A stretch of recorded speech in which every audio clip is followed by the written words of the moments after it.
Assalamualaikum warahmatullahi wabarakatuh. Semangat pagi, salam sehat. Sebelum pembelajaran dimulai, perkenalkan dulu nama Ibu Widya Kurniawati, mengajar IPA kelas 8. Pada pertemuan kali ini, Ibu akan menjelaskan tentang gerak pada makhluk hidup. Gerak pada makhluk hidup meliputi rangka, otot, sendi, gangguan pada rangka, dan upaya pencegahan pada penyakit rangka. Untuk lebih jelasnya, perhatikan PowerPoint yang ada di gerak benda dan makhluk hidup di lingkungan sekitar. Sistem gerak pada manusia. Kompetensi dasar 3.1 memahami gerak pada makhluk hidup, sistem gerak pada manusia, dan upaya menjaga kesehatan sistem gerak. 4.1 membuat tulisan tentang berbagai gangguan pada sistem gerak, serta upaya menjaga kesehatan sistem gerak manusia.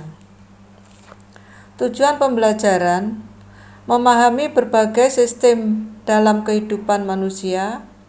2. Mendeskripsikan sistem gerak pada manusia serta hubungannya dengan kesehatan. Salah satu ciri makhluk hidup adalah bergerak.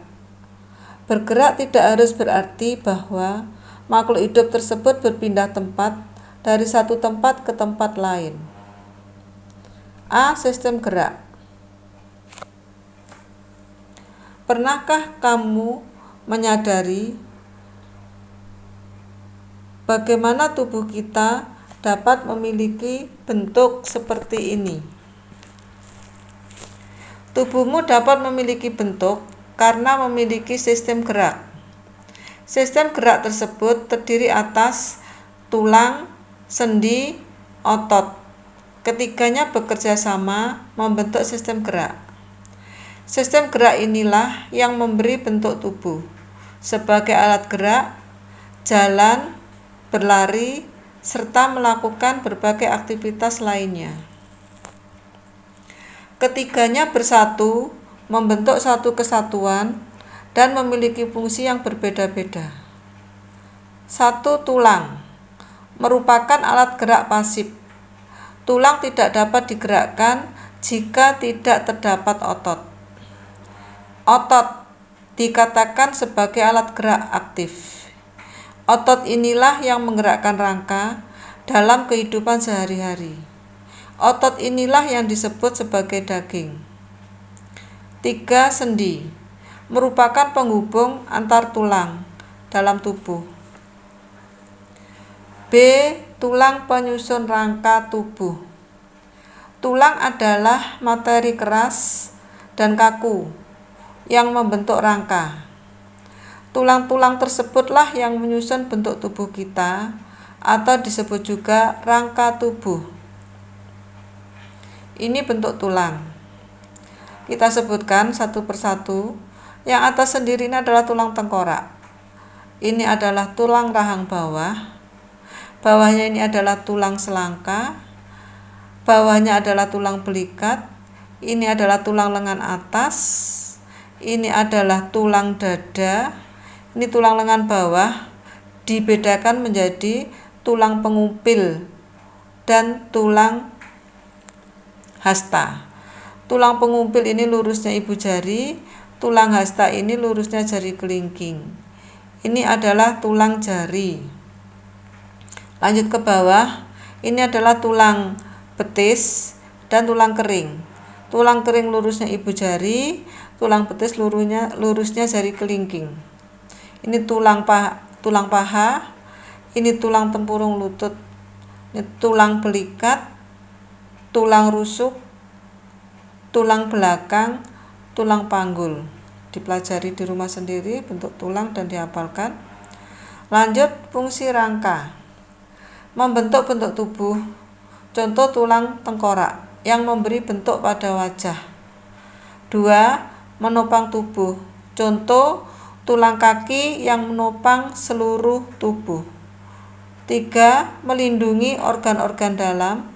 Contoh tulang-tulang rusuk yang melindungi jantung dan paru-paru. 4. Alat gerak pasif. 5. Tempat melekatnya otot, misalnya pada tulang kering atau tibia. Menempel otot. Tulang penyusun rangka tubuh terbagi menjadi 3, yaitu tulang tengkorak, anggota badan, dan tulang anggota gerak. Tulang tengkorak merupakan tulang pembentuk kepala. Tulang tengkorak sebagian besar disusun tulang yang berbentuk pipih. Tulang tersebut saling berhubungan membentuk tengkorak. Di dalam tengkorak terdapat mata, otak, organ lainnya yang terlindung oleh tulang-tulang tengkorak tersebut. Tulang tengkorak tersusun atas, tulang pipi, tulang rahang, tulang mata, tulang hidung, tulang dahi, tulang ubun-ubun, tulang pelipis, tulang baji. Perhatikan tulang tengkorak ini.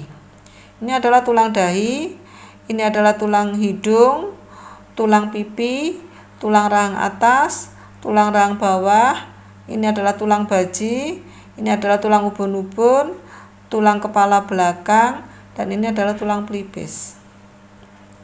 Tulang anggota badan. Tulang anggota badan berfungsi melindungi organ-organ dalam yang lunak, seperti tulang jantung, paru-paru, ginjal, dan organ lainnya.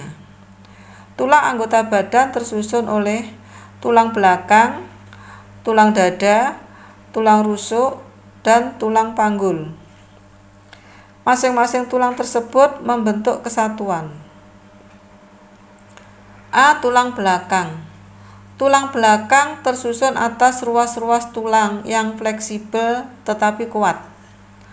Tulang belakang terdiri atas 33 ruas, yaitu 7 ruas tulang leher, 12 ruas tulang punggung, 5 ruas tulang pinggang, 5 ruas tulang kelangkang atau sakrum, dan 4 ruas tulang ekor.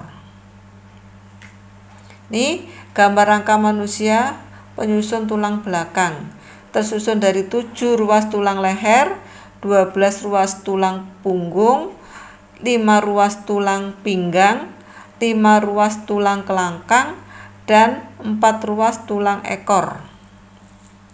Tulang dada. Tulang dada terletak dekat tulang rusuk, atau lebih tepatnya di tengah-tengah dada. Tulang dada terdiri atas bagian hulu, badan, taju pedang. Tulang rusuk pada manusia terdiri atas 24 buah atau 12 pasang. Tulang rusuk manusia memiliki fungsi sebagai pelindung organ-organ dalam seperti jantung dan paru-paru. Tulang rusuk manusia terdiri atas 7 pasang tulang rusuk sejati, 3 pasang tulang rusuk palsu, dan 2 pasang tulang rusuk melayang. Ini adalah tulang dada, terdiri dari tulang hulu, tulang badan, tulang bedak, tulang pedang. Tulang belakang terdiri dari 7 ruas tulang rusuk sejati, 3 pasang tulang rusuk palsu, dan 2 pasang tulang rusuk melayang. Tulang panggul. Tulang panggul atau disebut dengan gelang panggul terletak di ujung bawah tulang belakang. Gelang panggul terdiri atas 2 tulang usus atau ilium, 2 tulang kemaluan atau isium, dan 2 tulang duduk atau pubis. Tulang panggul, ilium, isium, dan pubis. 3. Tulang anggota gerak. Tulang anggota gerak pada manusia terdiri atas 1. Tulang anggota gerak bagian atas atau tangan, dan tulang anggota gerak bagian bawah atau kaki. Masing-masing tulang tersebut tersusun oleh beberapa tulang. Tulang anggota gerak bagian atas atau tangan terbentuk dari tulang lengan atas atau humerus, tulang pengumpil atau radius, dan tulang hasta atau ulna. Adapun tulang penyusun anggota gerak bagian bawah adalah tulang paha atau femur, tulang betis atau fibula, dan tulang kering atau tibia. Ini tulang gerak bagian atas, tulang gerak bagian bawah. Ini adalah tulang lengan atas, ini adalah tulang hasta, ini adalah tulang pengumpil. Anggota gerak bawah, tulang paha, tulang tempurung lutut, ini tulang betis, ini adalah tulang kering. Macam-macam tulang. Tulang tidak padat benar. Di bagian tengah tulang ada rongga yang berisi sumsum. Pada tulang yang ukurannya besar, itu terdapat sumsum, misalnya tulang kaki sapi atau tulang kambing. Ini adalah bentuk tulang, di tengahnya ini keropos terdapat sumsum. Bagian-bagiannya yang ujung ini adalah tulang spongiosa, ini adalah sumsum merah, ini tulang padat, rongga medula, sumsum kuning, ini lapisan berserabut, ini adalah tulang rawan. Apakah tulang pada tubuh kita ini tumbuh atau hidup? Tentu saja. Tulang-tulang yang ada pada tubuh kita itu tumbuh. Buktinya, dulu saat kamu kecil, tulang-tulangmu berukuran kecil. Namun, sekarang setelah usiamu mencapai remaja, tulang-tulangmu bertambah panjang dan besar. Selain itu, dirimu pun bertambah besar. Bagaimana tulang tumbuh? Tulang dapat tumbuh dan memanjang karena di bagian ujung-ujung tulang terjadi pembentukan sel-sel tulang baru. Pada saat yang bersamaan, tulang juga tumbuh melebar dan menebal. Dengan demikian, tulang tumbuh memanjang dan melebar secara bersamaan. Pada saat terjadi proses pertumbuhan tulang, di bagian tengah tulang terjadi penghancuran sel-sel tulang, sehingga terbentuklah rongga yang selanjutnya diisi dengan sumsum tulang atau disebut juga sumsum kuning. Tulang pada manusia dibedakan berdasarkan jenis dan bentuknya. 1. Jenis tulang. Secara umum tulang dibedakan menjadi tulang keras dan tulang rawan. Tulang keras tersusun atas campuran antara kalsium dan kolagen. Contoh tulang keras yaitu terdapat pada tengkorak, tulang tangan, tulang kaki. Yang kedua tulang rawan atau disebut juga kartilago. Tulang rawan tersusun dari sel-sel tulang rawan yang sifatnya kenyal dan lentur. Contoh tulang hidung, tulang telinga. 2. Bentuk tulang. Berdasarkan bentuknya, tulang penyusun tubuh kita dapat dibedakan menjadi 4 jenis, yaitu tulang pipa, tulang pendek, tulang pipih, tulang tidak beraturan. Tulang pipa berbentuk pipa, memanjang, tengahnya berlubang. Contoh tulang paha, tulang betis, dan tulang lengan. B. Tulang pendek berbentuk pendek. Tulang ini bersifat ringan dan kuat.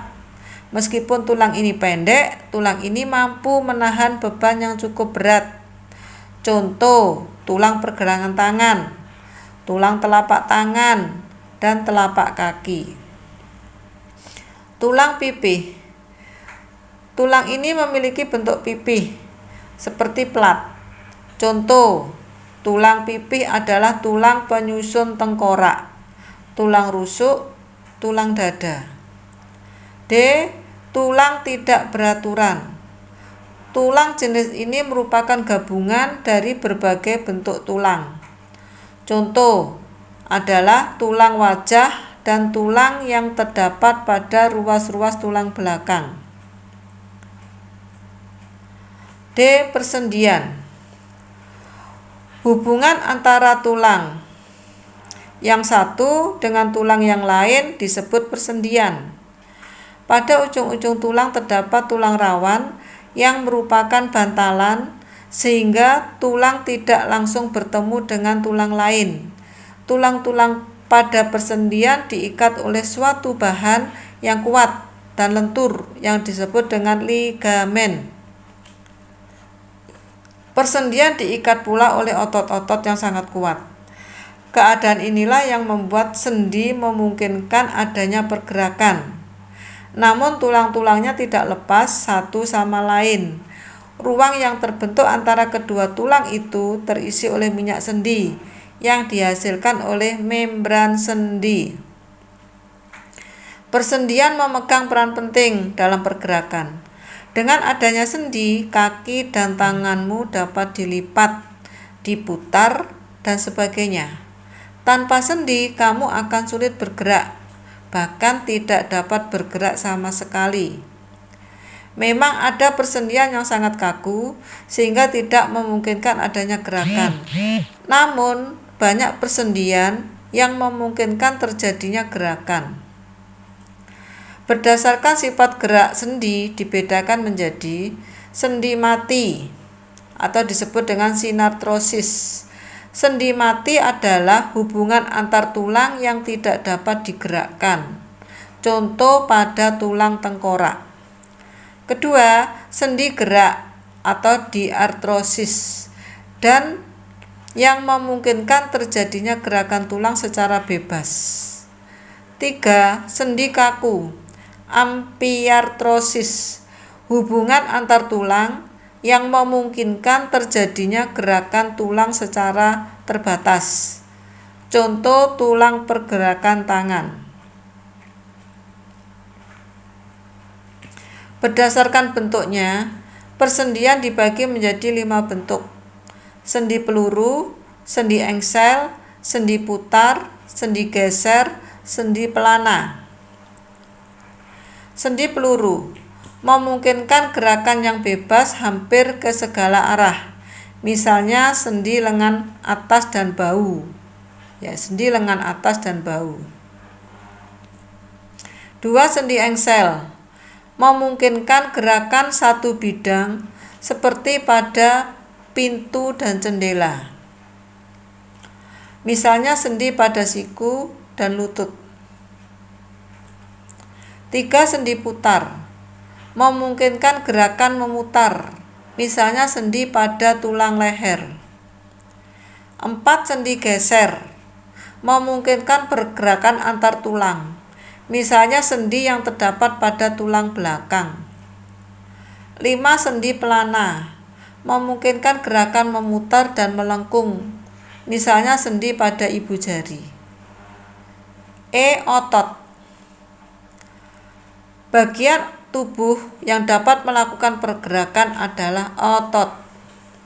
Hal ini karena otot dapat memendek dan memanjang, sehingga memungkinkan terjadinya gerakan. Coba kamu perhatikan otot yang ada di lengan atasmu. Dapatkah kamu menemukan perbedaan pada saat lengan diluruskan dengan lengan dilipat? Kamu dapat melipat lengan bawah itu karena otot bisep memendek. Jika otot bisep tidak bisa memendek, maka tidak mungkin kamu dapat melipat lengan bawahmu. Secara garis besar, otot dapat dibedakan menjadi otot lurik, otot polos, otot jantung. 1. Otot lurik. Otot lurik jika dilihat dengan mikroskop akan tampak bagian gelap dan terang atau lurik, berfungsi dalam melakukan gerakan, menunjang pergerakan, bekerja sama dengan tulang untuk pergerakan. Memendeknya atau kontraksi otot lurik dapat dikendalikan sesuai dengan kemauan manusia. Terdapat pada tulang yang digunakan pada pergerakan seperti pada otot betis, pada otot kaki. 2. Otot polos. Otot ini jika dilihat menggunakan mikroskop tampak polos. Tidak ada bagian yang gelap dan terang seperti halnya pada otot lurik.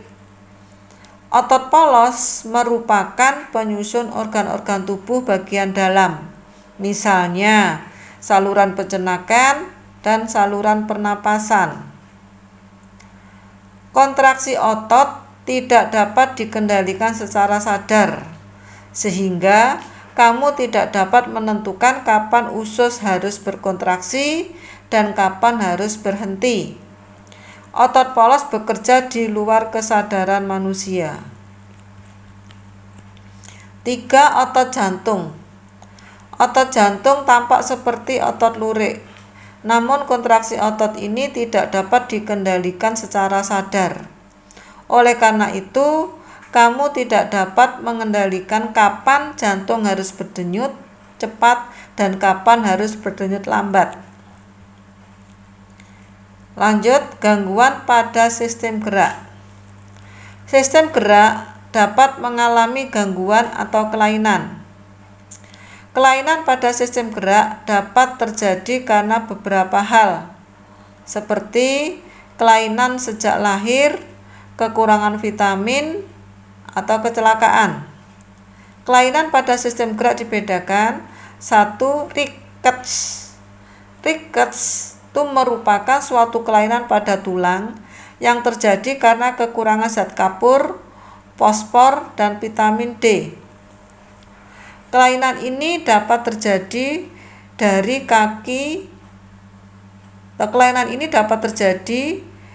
kaki yang berbentuk huruf O dan huruf X. 2. Osteoporosis.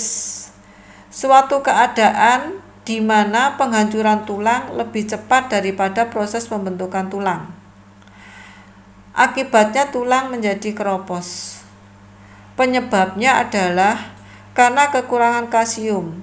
Penyakit ini mudah terjadi pada orang yang lanjut usia. 3. Patah tulang atau fraktura. Patah tulang atau retak tulang dapat terjadi karena benturan atau tekanan yang terlalu keras atau kecelakaan.